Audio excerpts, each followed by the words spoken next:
Well, first of all, I would like to thank the Center for Research on Children's and Young Adult Literature, and especially Justina and Mateos and Barbara for this invitation. As I said, it's a pleasure, but also an honor to be here. So, the house is a fundamental topos of children's literature. In its many variations, shelter, nest, hut, house, castle, urban cluster, and so on, it gives shape to various forms of human habitation and embodies one of the most beloved and sacred places in human existence, a space in which to mull over one's condition, build relationship with others, and outline the perimeters of our existence in the world. However, the presentation of the house in children's literature was significantly redefined by substantial urban, social, and cultural transformation after the Second World War. There are many reasons for that. Firstly, after the Second World War, many European countries carry out vast urban reconstruction plans to provide their citizens or wartime refugees with a new home, considering the thousands of homes destroyed during the air raids. Secondly, the urban reconstruction plan was put into action in response to mass exodus phenomena that drove the rural population to seek a better life in the city or in other European countries. And thirdly, family, social, and cultural transformation play a fairly important role from the mid-60s onwards, establishing new forms of houses that could intercept and maybe respond to changes in lifestyles.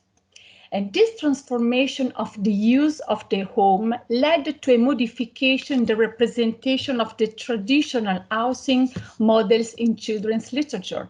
And it's not that strange that if children's literature, also in the particular form of the picture book, was affected by these changes.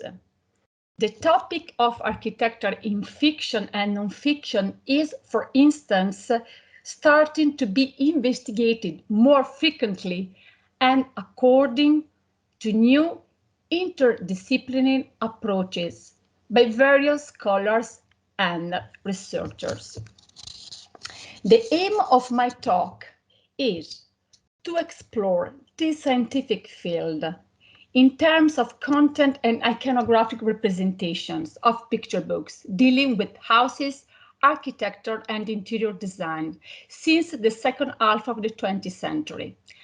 After preliminary reflections on the historical development of architecture in the 20th century and its relationships with children's literature, I will investigate how three major international artists, Beatrice Alemagna, Roberto Innocenti, and Bruno Munari, were able to entangle their children's picture books with architecture, exploiting visual interior design elements to convey family, social, and cultural values. I would like to start then by sharing with you some curious facts and figures about houses, architecture, interior design, and their connection to children's literature. As mentioned, the 20th century architecture embraced a new centralized role of the home, and the futuristic experimentation of some of the most famous 20th century architects managed to predict the needs, trends, and desires of a rapidly transforming society. For example, planning larger and lighter environments, and move towards greater contact between man and nature, and use of innovative materials and the focus on environmental impact. As you might see in the following two pictures, their works help forge the image of modern urban society. And probably it's just enough to quote, of course, Le Corbusier, and also just to move to another country, and Frank Lloyd Wright. There are, however, two aspects that must be considered in the relationship between architecture and children's literature. The first aspect concerns the relationship that some architects and interior designers establish with books they read as children. In certain interviews, they stated that those books had a real impact on their imagination as children, and even conditioned the way they view architectural spaces as adults. One might refer, for example, to statements made by top international designers like Sheila Bridge about the Picturebook, The Snowy Day by Keats, 1962. And she said, I can't help it but notice Keats' stunning use of color, pattern, and collage. For instance, in The Snowy Day, there's that puny pink bathtub on the shimmering tiled floor. Just gorgeous. And I hope you will enjoy just to compare these two lovely bathtubs. And the second aspect concerns the ability of the metaphors of children's literature to contribute to the construction of an aesthetic approach and the creation of architectural vision in children and adults. Some studies, Ibrahimi et al. 2016, demonstrated how children's literature can, for example, provide architects with ideas and inspiration to learn through the observation of rules governing the structure of a literary work. Children's literature can turn out to be a strategic ally for architects. It can inspire their architectural work because in the structure and atmosphere of poetry and fiction for children, and I'm quoting, there are qualities that can be reproduced in architecture, like those experienced by the architect Stefano Boeri.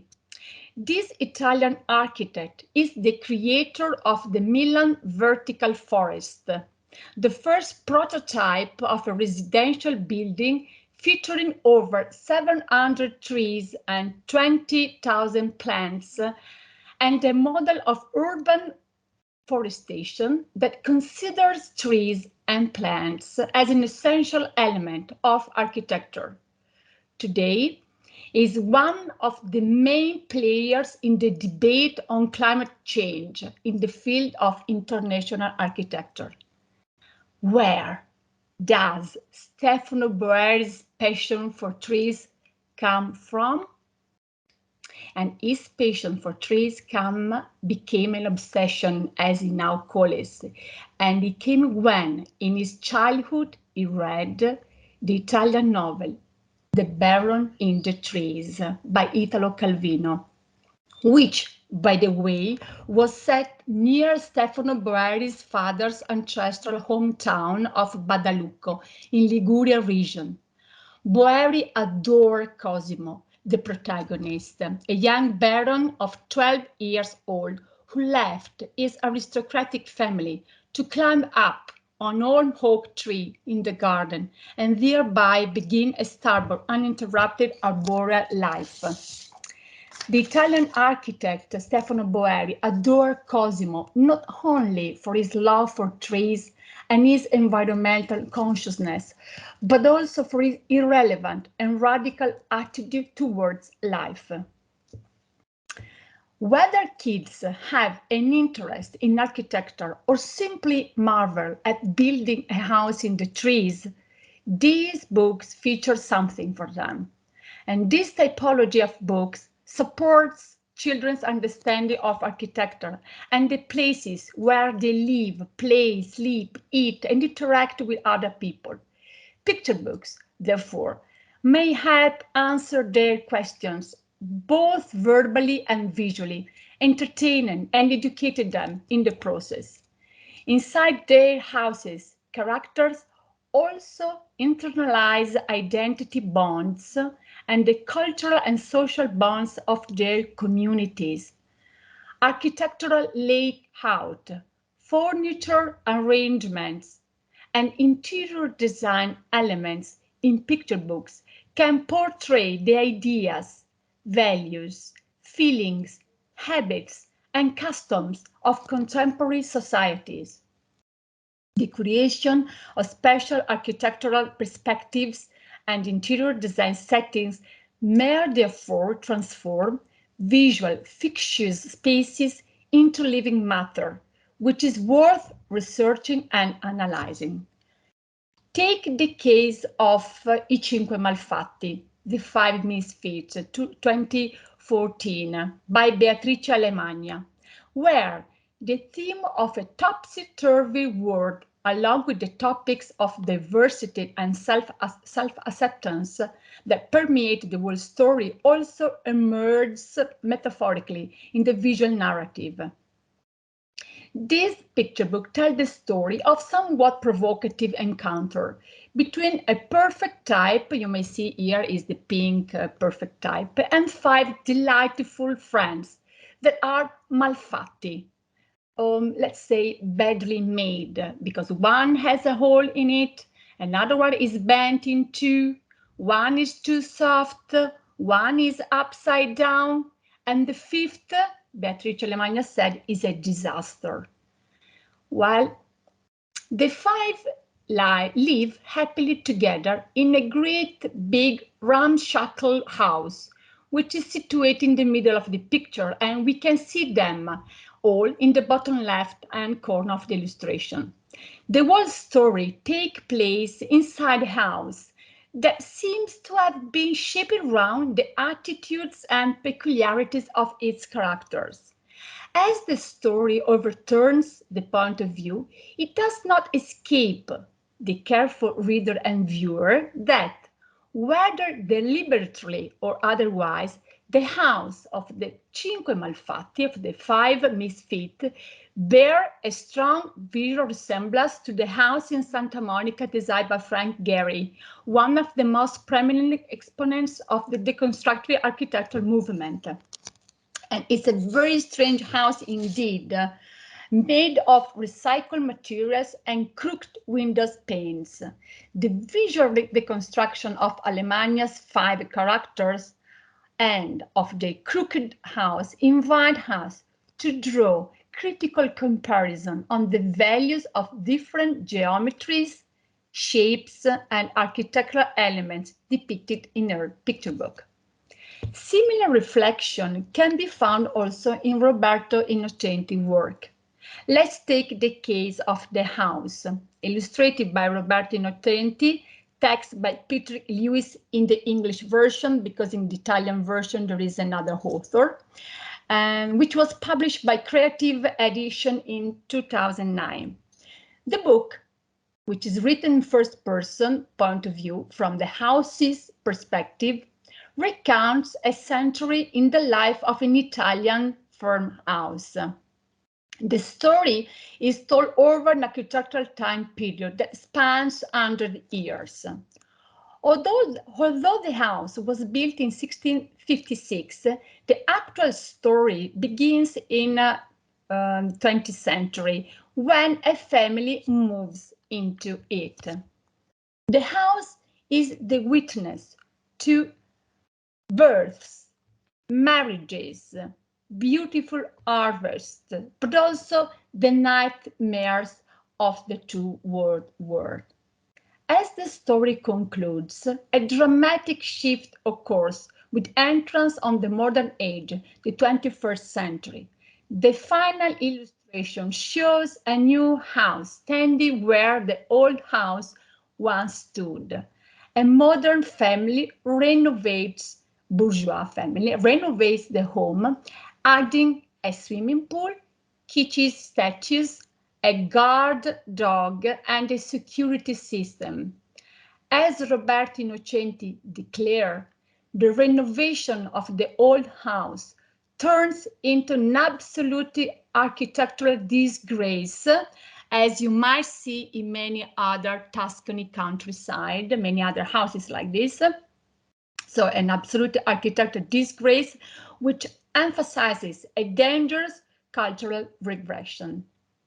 So matching the above the just mentioned historical and cultural frameworks with picture book theory, I would like now to focus my investigation on Bruno Munari and his picture book Little Yellow Riding Hood, 1972.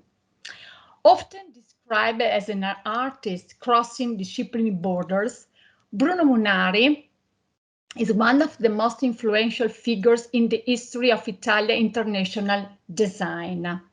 Influenced by modernism, futurism, and concrete art, Munari, who spent most of his life in Milan, his beloved Milan, conceived his innovative project spanning across ages, genres, and goals. Munari's reflection on the role of architecture and interior design can be further investigated by focus on the analysis of the picture book Cappuccetto Giallo, Little Yellow Riding Hood, as I said, published in 1972. Munari created a new adaptation of the popular fairy tales Little Red Riding Hood by setting the story in a contemporary urban context and taking into consideration the demands and expectations of Italian culture and civil society's instances at that time, so in line with the 1968 spirit, when social and cultural requests were quite urgent. The setting in the picture book is a real and concrete place, a modern city. The adventures are set in everyday situations. It's the unexpected contemporary architectural context that makes these adventures unique. In Cappuccetto Giallo, the graphic collage and montage convey a rather chaotic setting. The city traffic frenzy and the skyscrapers characterizing the skyline of the big city where the protagonist lives, Milan, depict Little Yellow Riding Hood as a more hazardous place to be than a forest. The visual dialogue that the story setting established with the Italian architecture of that time is quite interesting. The story starts by saying, on the ground floor of the biggest skyscrapers in town lives blah, blah, blah, blah, blah. A close reading of this passage reveals an interpictorial connection with the famous Italian building that became a symbol of the reconstruction of Milan as a new modern post-war city and an important keystone of the economic boom in Italy at that time. And of course, I'm referring to Pirelli Tower, Italy's first modern skyscraper. It was built in an area near the main train station in Milan in 1956 and was completed in 1958 by architect Gio Ponti, an Italian master of modern architecture and design. And this tower, affectionately called the Pirellone, would become a model for innovative Italian architecture. It was the tallest reinforced concrete building in Europe, and for a long time, its shapes served as an inspiration for the other skyscrapers built in the 1960s, such as the former Panheim building in New York, or the Center Point in London, and the Alpha Tower in Birmingham. This reference to the new and modern architectural skyline in Milan is so vital for Munari's story that he reproduced it both on the cover, but basically on all double spreads of the picture book. In this way, by telling the story of Cappuccetto Giallo, Munari also portrays the nature of a modern Italian cities and their architecture. For the purpose of my analysis, focusing our attention to two double spreads could be useful. The first refers to the place where Munari set the meeting of the little girl with her grandmother. This encounter occurred on the top floor of a modern building, which seemed to be designed according to the architect principles of modernism, based upon the use of innovative technologies of construction, such as glass, steel, and reinforced concrete. The image of another building construction next to it appeared to confirm this hypothesis. However, a glance at the other surrounding buildings reveal a more profound dialectic and probably conceptualization of Munari's urban architectural aesthetics. For Munari, the urban landscape is an architectural melting pot produced by the dynamic historical contamination of different architectural styles. So, together with contemporary modernist houses, Joe Ponti's skyscrapers were positioned by the Milanese designer next to ancient churches, whose profile seemed to recall the images of some well-known Romanesque and Renaissance basilicas and cathedrals in Milan. So the intergenerational meeting between Little Yellow and her grandmother in this modern city is thus framed by the parallelism reproduced by the architectonic encounters amongst different historical architectonic styles with the same urban context. The analysis of the second selected double spread focused on the modality chosen by Munari to address some specific emerging cultural instances and social aspiration, such as family relationship, urban development, and child's agency. In this picture book, an unquestionable role was played by the representation of the relationships between children and adults in their everyday lives. Munari showed the importance of building relationships with children forged by the power of family dialogues and children's agency. It is valuable to underline that these positive relationships were supported not only by the representation of caring adults, but also by using some objects and furniture. In Cappuccetto Giallo, these features can be traced, for instance, by looking at the use of a specific piece of furniture, the armchair. Armchairs played a special role in Munari's poetics and experimentation. While he was the art director of the well-known famous architecture journal Dobus, Munari wrote a hilarious photo reportage entitled "Seeking Comfort in an Uncomfortable Chair" in 1944. In this photo article, Munari questioned the choice of some designers who prefer novelty and aesthetics over functionality, without considering that these two aspects were inseparable in interior design, as demonstrated in his 14 self-portraits. It is therefore significant that almost 30 years after his self-photo reportage, Munari decided to include in the last double spread of Little Red Riding Hood an illustration of Little Yellow Riding Hood dialoguing with her mother about her bad urban adventure with the wolf. Her mother was sitting in an armchair with a rich disposal of newspapers, magazines, and books around her, despite the fact that she was just a normal supermarket worker and not a rich upper-class bourgeois lady. This illustration represents Munari's emblematic choice and embeds a relevant cultural change in children's literature. At that time, in fact, Most Italian, but not only Italian, I would say, domestic stories about children's everyday life routine used to represent models of mothers in a rather conformistic and stereotypical way. In many books, mothers were depicted while cooking, serving food, cleaning, or waving from the door. They were often in slippers and aprons, confirming that the women depicted in Italian picture books were affected by the so-called cult of the apron, Pace Nielsen 1971.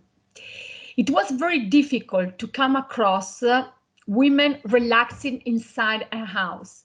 And if it happened, it would turn out they were sitting in sofas or chairs, sewing or knitting. There were almost no representations of women sitting in armchairs relaxing. The representation of this furniture was basically reserved only for men. Both in reality and in fiction, the armchair was a privileged piece of furniture only for fathers and more generally for men. As in Munari's photo reportage, they were usually represented sitting in it, relaxing, reading newspapers or watching TV. As a matter of fact, the armchair embodied the seat of family power and was also a symbol of patriarchal oppression in children's literature. Next to the cult of the apron, coined to emphasize the representative role of women as domestic servants, I might affirm that another cult was emerging in Italian children's literature, the cult of the armchair for men. And this visual representation highlights a crucial issue. Furniture and indoor objects can be used implicitly or explicitly to reinforce or fight social, culture, and sex stereotypical roles. Munari chose to represent Little Yellow Riding Hood's mother in a rather different way with respect to the stereotypical representation of that time. He depicted her at home, wearing a fancy yellow dress and a pearl necklace, in dialogue with her daughter in a confident and relaxed way, sitting in an elegant and polished yellow armchair, which seemed to echo the well-known Modello 9 and 4 Poltrona Frau, whose production began in 1930. There were not only books, but also newspapers and magazines all around her.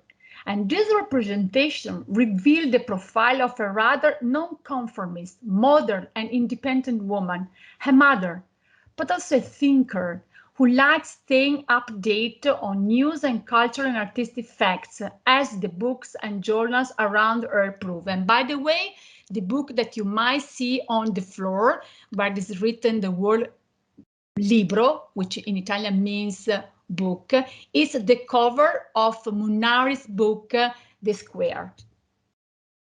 From this point of view, there is a strong difference between the modern and the innovative representation of this mother and the figure of mothers that emerged from research described in a very popular Italian feminist book, published in the following year, 1973, by the Italian writer Elena Giannini Bellotti.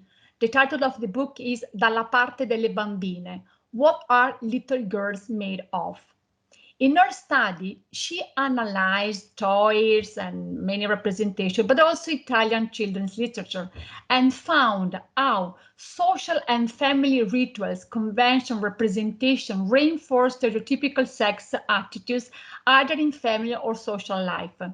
She criticizes the unfair costs of family domestic labor and the exclusion of women from the world of culture, academia, and employment, governed by asymmetrical roles and by an educational adaptation of models of dependence with respect to males, which, at least in Italy, condemn women and girls too, to placid, passive, and frustrating roles of wives and mothers.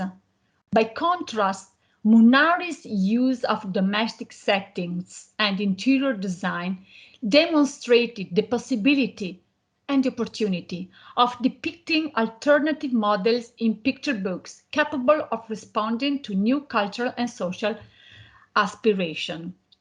So, just to conclude, architecture and interior design elements in picture books can be relevant tools to portray the ideas, values, habits, and customs of contemporary societies in children's literature. In some picture books, architecture and interior design are used not only as appealing settings, but also as a mediums or vehicles to inspire culture and social reflections on children's aesthetics and education.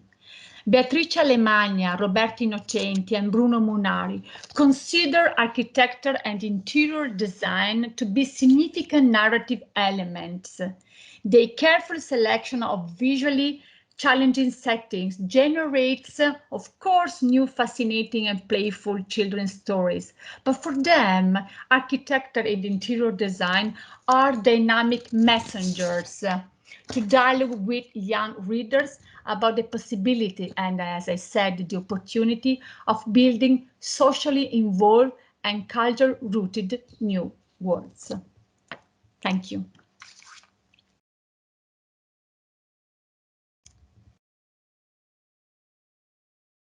Thank you so much. Thank you very much. Thank you very much, Marnie, for this great lecture, for this insight, for all these insights into the significance of architecture as this kind of symbolic, expressive and material, let's say, way of, I guess, identity formation, formation of memories in various, again, on various scales, national, personal. And we have time for questions. Are there any questions? You can post questions in the chat, or you can raise your hand. There is this special little hand in Teams that you can use. We have one comment. Wonderful presentation. Thank you. Yes, please. Smiljana, yes. I think you want to ask a question of me, or?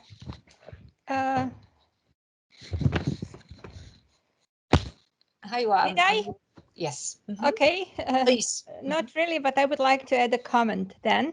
Please. Okay, here, let me just switch on my camera. I must state that I'm watching this from an armchair. So that much about it, but I'm fascinated as always with your presentations, Marnie, and you always open new perspectives and new ideas, and thank you so much for that. Now I will certainly look for all the armchairs in my picture books and all the other objects and buildings and see how they function. But yes, you are so I mean, all these buildings that seem to be so modern and specific. What do you think? Do they actually also reflect not only architecture as such, but also the location of the story, if you know what I mean? So why is this important to place the story in a real place, in your opinion? And how does architecture help us do it? Well, now I would like to refer to Bruno Munari's picture book, because here the reference to the city, to the modern city, is quite obvious. This picture book was part of a series. He started that he, as editor, started in 1972. And this series is called Tanti Bambini. The aim of this series was to offer children new plots for modern future citizens. So unfortunately, this experimentation lasts only 6 years, from 1972 to 1978. We don't have the time to explore these problems. But basically, the purpose of this series was to speak directly to these children, and so the setting should be something familiar to them. He wanted, but many other authors inside this series, he wanted just to let them feel that they are part of the story. So it was it was a way to reactualize old stories, like this readaptation of Little Yellow Riding Hood, but it was also the idea that these young readers might be the protagonists of the books, because, for instance, the setting is something that they know quite well. The books were the Tanti Bambini.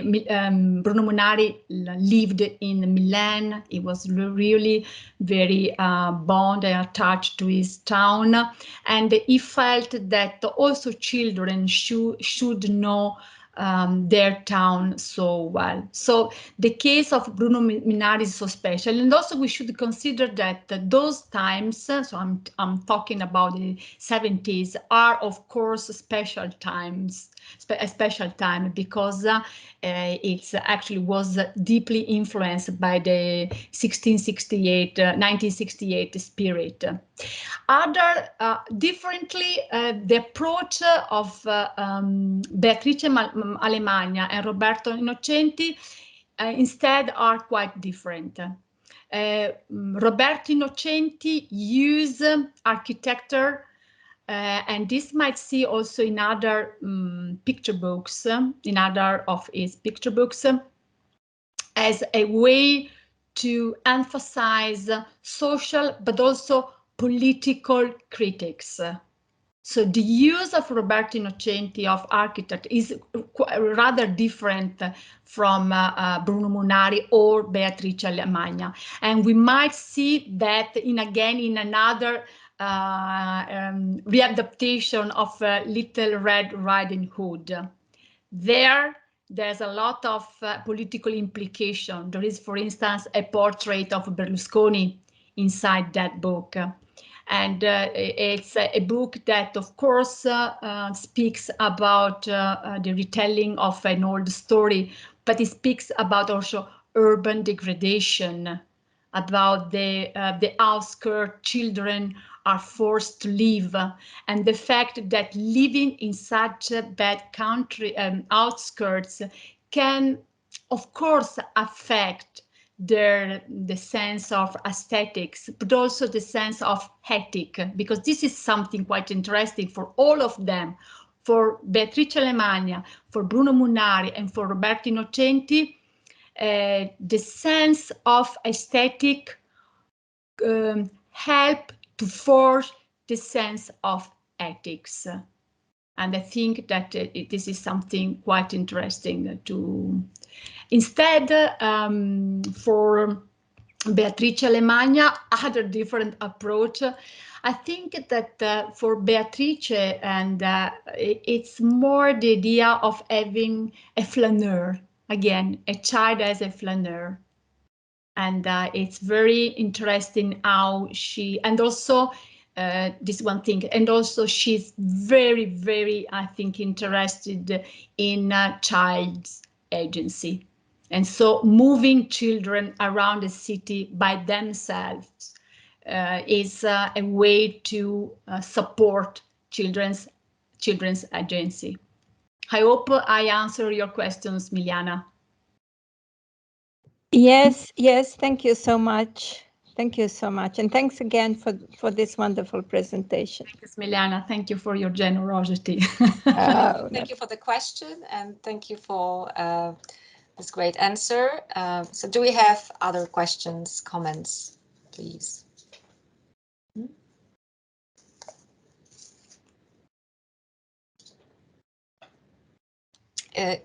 I can't see any. Oh, yes, there is. Yes. Yes, please. Mm-hmm. Yes. Hi, Marnie. Ciao, Jorg. Thank you very much for your architectural talk. And My question is as follows. In the beginning of your talk, you were speaking of the fact that metaphors in children's literature may inspire architects with a view to a design that fits the needs of children. And I think there are indeed proofs for that. I think in Alexander Lange's book, there are some parts that point into this direction. But then, if you consider the Pirelli house and the whole program of Bruno Munari, there seems to be a little ideology associated with it that is of the kind that modern design, funky style, international style, and so on, are a good thing. So then the question is, but are these things good things for the children? I cannot imagine that there are metaphors in children's books of the kind that children would love, high-rise dwellings, and etc., etc. So my question is, has Bruno Munari been aware of this potential conflict, or how does he deal with this conflict when you regard his books as children's literature? Thank you, Jörg, for your question, because it's a very precise and a very challenging question, because Bruno Munari is a complex figure, and there are some aspects inside his poetics and also inside his history that are still not so clear. And one of these aspects regards his political involvement, for instance, and his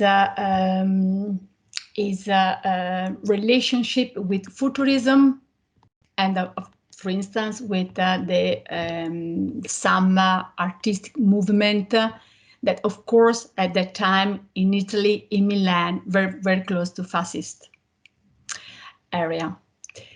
And this is something, Jörg, that should be really, really investigated. But we will talk about this in a private dialogue, because it's there are some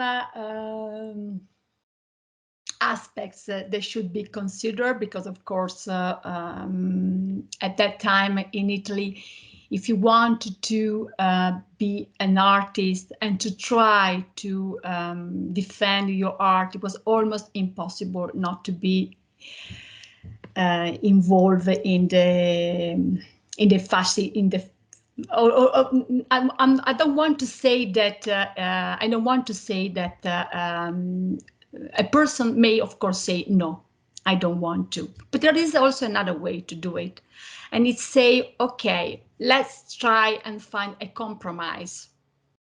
And it seems to me that Munari sometimes choose that way.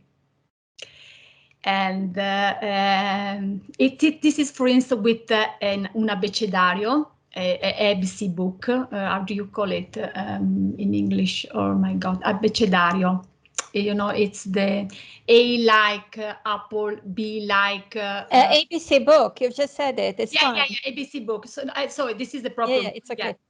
And in one of his ABC book, for age, so the age, he chose a soldier from Hitler. So and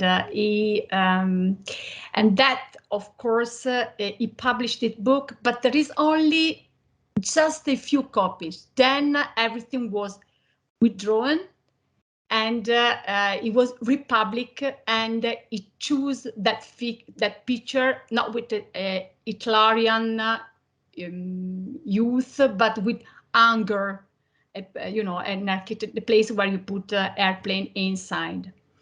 And so it seems, however, that he did that choice to use the Hitler soldier, first of all, to pass the censorship of fascism. So it was a way to have his book published, but also because in this way he managed to have again is the compromise. He managed, it seems, to get a better paper for his book. So he said, I want that book with that paper, with that typographical layout, with all these graphic details, so nice. So, and for having that, okay, I'm going to accept this. And this is what basically did. So you see, it's very complicated to analyze Bruno Munari's Poetic, because there are many, many features inside his choices. And but however, I agree with you, and also please consider that probably this Munari's attitude towards international, for instance, towards international perspective is also linked to the fact that at the same time we had in Italy, because he spent most of his last part of his life, Leo Lionni, okay, who was, of course, an international designer, very acclaimed, and for certain aspects, Munari suffered the competition with Leo Lionni. So Munari was a Milanese bourgeois artist, you know, not so well, but different. Leo Lionni was really very appreciated. So also this aspect. So as you may see, many, many things about it to think about it. Thank you very much for the question and the answer again. Thank you. Do we have other comments? Yes, there is a question again, or maybe a comment, please. Hi there. Thank you so much for your talk. I had a question about point of view. I think in one of the books that you mentioned, you spoke about how, you know, we see the world through the eyes of the house. And I'm curious about, like, oftentimes when I think about the role of architecture in children's literature, there are some books that are very much told from the children's point of view, so through a human character, but there are other books that are told through a non-human architectural character. And which personally sort of, I'm a practicing architect and an architectural educator. And so this particularly intrigues me in thinking about the agency of the building as a kind of non-human character. And so I'm curious in your work and in your kind of analysis of these different books, how you think about point of view and particularly about the importance of or role of the non-human architectural point of view. Well, that's it's future direction in children's literature research, because this is, you actually trace a path, because this is something quite interesting. It's not, there are not, I mean, as far as I know, there are not so many books with this perspective, but the few books that there are have been published are very interesting. So this is something I actually am researching on. And the problem is how you can approach this perspective, not from a subjective approach, but according an objective approach. So you need actually to define the methodology and also the criteria that you are going to choose to define that is a non-humans protagonist and the way view. So but this is very, very interesting, and it's of course very linked to to new materialism, I think, and Justina maybe could maybe add something else. But thank you very much for your question. You're right. It's a very interesting research path. I'm working on a children's book written from a building's point of view right now, so it's high on my mind. But I really appreciate your talk. Thank you. Thank you. Thank you. Thank you very much for this great question, and really suggesting, as you were saying, very interesting research possibilities. I think not just in relation to picture books, but I guess just narratives, right, involving this materiality of houses. Yes, please, Marnie. May I just hide that, for instance, I read some bridges. For instance, bridges. The bridge is an architectural element that may be. I remember some books that may be actually open new fruitful elements for your research, but also for our research, let's say, on architecture. Thank you once again. And there is one more question, I think, that will be asked aloud, but there is also a question in the chat, so let's maybe have a look at this question. Marnie, can you see the question? I will read it for those who cannot access the chat. Let's see. Okay, I'm looking for the chat. Okay, I will read it. Greetings and good evening from Taiwan. Thank you so much, Professor Campagnaro, for your wonderful presentation. And may I ask a quick question regarding the little yellow riding hood? Since part of the cityscape, the mother's armchair, the flying birds, and the little girl's clothes are all in yellow, is there any specific indication or implication of such color use? So why yellow? I guess that's the yes, because there is an implication, because Bruno Smunari actually created a trilogy. So a trilogy. So the old story is Little Red Riding Hood, and created a trilogy with a little green riding hood. And everything is green, and there's the forest, there is frogs there, and there is again the meeting with their grandmother. Then there is the little yellow riding hood, and of course there is little white riding hood. The book was this trilogy was published altogether in 1980, and together with this red, yellow, white, and green, there was also another story which was illustrated by Maria Agostinelli and was Little Blue Riding Hood. So it was, let's say, a plan of rewriting the story from a color perspective. But I don't really think that there is any, let's say, symbolic implication in the selection of these colors. It's more an aesthetic, I think, approach to the construction of this trilogy. Thank you very much. That was the question from Kate Paying. So thank you very much, Kate, for posing it. And we have also a question, I think one more raised hand. Let me just check. Alak Raman, please. Mm-hmm. Oh, hi. So thank you for the presentation. It's such a wonderful one. I'm always interested in the idea of how architecture reflects the difference between the relationship between nature, human, and urban.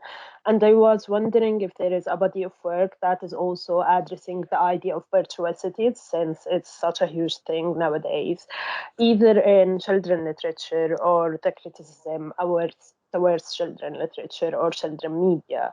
And that is my question. So sorry, Ala. Can you please repeat, because I didn't hear it properly. Can you just repeat your question, please? Oh, yeah, sorry. My question is basically, like, there is a lot of talk nowadays about virtual realities and virtual cities. And I was wondering if there is any body of work that is addressing this in children literature or media. For example, a lot of children plays a lot of video games, and those video games also are based in virtual architecture. But did anyone kind of like look at what kind of architecture are we looking at in these virtual spaces? So this is my question, because yeah, sorry, that's it. Well, thank you very much. It's I don't really research on this field, but you're right. I think that it's a very promising field of research. The idea of do comparison or anyway investigate about virtual architecture. But we know that, for instance, artists work and played a lot with virtual architecture. And of course, there are some, and it's quite interesting that basically it's based on drawings, on lots of drawings. So I don't know if in the next 50 years I'm going to do something about that, but maybe Ala, you may do it and then share with us your promising studies. Okay, thank you very much. And again, another fascinating field of research kind of emerging, right, in this, in our meeting here, thanks to Marnie's talk. Thank you very much for this question. And I can see again, is there a new hand? No, I can't see. Mateusz, can you confirm? Are there any more hands? I can't see any. No, we have maybe time for one more question. Sorry, I was muted. I was saying that I cannot see any more hands. I was muted. Sorry for that. Okay, but I think, but yeah. I think that there's a comment in the chat. I think so. Yes, another comment from Kate, right? I will read it for those who cannot see the chat. Thank you very much for kindly answering my question, Professor Campagnaro. The entire trilogy of that each applies different colors sounds so exciting. And now I see the use of yellow color is more because of the aesthetic approach. So interesting and insightful to know. And thank you so much again. Thank you. Thank you for being here and listening to me. Okay, are there any more comments, any more questions? Just a thought that I had, because I think it's of course important to talk about, let's say, dwelling and making homes in various places, especially right now when, you know, so many people are experiencing homelessness, right? There are I mean, the mobility, but this kind of forced mobility is like ever present.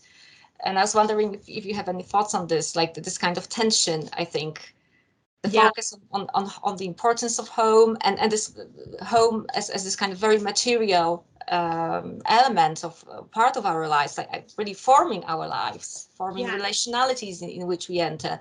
But then we have also a very kind of important, I think, global experience, right, of mobility, of exile. So I don't know, just a thought, maybe a random one. It's very interesting. But usually, for instance, in this kind of representation, more its objects sometimes are more important than the place, because objects are something that you can carry with you, that you can have with you. So it's nice. I had the feeling that sometimes home is where those objects are and not where the building is. So it's a nice thought, Justina. It's a nice thought. Thank you, Marnie. Yeah, I mean, as long as you can carry a lot of objects, or maybe the most important objects, maybe this forces you in a way to. Like I'm thinking about my own trips to other places for like longer periods of time, and the selection of objects that I take with me because they will make me feel at home a little bit. Yeah, that's why, for instance, let's think about the of course, the great graphic novel of Shantan, The Arrival. Mm-hmm. There's a suitcase inside some objects, and that suitcase is basically his home. True. A very, very good example, Marnie. Yeah, I agree. And we have a question from Małgorzata as well. Please, Małgorzata, go on. Thank you, Marnie. Thank you for your great presentation and a lot of inspiration. I hope we have a time for endless talking when you arrive in Gdańsk. I wonder. It's a general question about the picture books. I wonder if you investigated for whom is for which audience is the picture books are the picture books about the architecture. I think that it's a kind of middle class target children, and of course that was Justina said that. This is the global problem of homeless people and people in exile, for example. And I can't imagine that people in exile can read things about an architecture of, and is especially West architecture. Yes. So this is my problem, because I'm really keen on picture books, and I really appreciate what they do for people, but I think I sometimes I doubt if they play a good role, especially if they are not possible to find in the environment of poor people or lower classes. Yes, so Yeah. that's my problem. That's general problem. Yeah, but this, yes, thank you, Malgosha. And also I share your concern about this, of course, a big issue, because it's part of, it's part of children's care, attention, affection, and so on. But also I think that you're right. In fact, I may say that in Italy, in 1967, a very, very important publishing house was established. It's called M Edizioni, right? And it's a crucial. It's a crucial step in the history of children's literature. And the lady, the editor, was a fantastic, fabulous lady called Rosellina Archinto. And critics, many critics, and of course librarians and so on, actually attacked her, saying that she published books for rich architects' sons and daughters. Mm-hmm. So it's a. I don't think that is not true, because Malgosha, think that when you walk in a town, when you walk in a city, when you walk in a small village, to be aware of how a city may be improved, okay? Because it's very important for a refugee. What is important for him? What is important for her? What would you like? What, just it's a way of giving her words and concepts about the place they are going to stay. Mm-hmm. So I think is in fact is differently. It's something they should talk about it. Mm-hmm. I don't know if I answer your question. Sorry, Yes, but it's a complicated. It's a very complicated matter. But I think that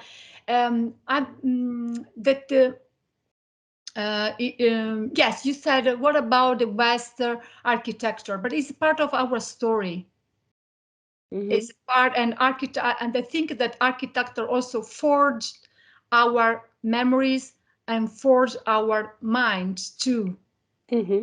I think that's it is the role of educators who can bring the books for the lower class children, and then they can discuss with them and discuss with them. Discuss and work and do some workshops. And But my gosh, I think that the same is also concerned to contemporary art. Yes, the same. Mm-hmm. It's just the same. it's the same with everything which is put in the informational picture books, because in Poland, for example, it is a huge number of the informational picture books now. And what I think is it for, and they cost a lot of money. For example, 15 euros, yes, 15 or more euros, and sometimes more. And they are, this is the kind of it is what it is for.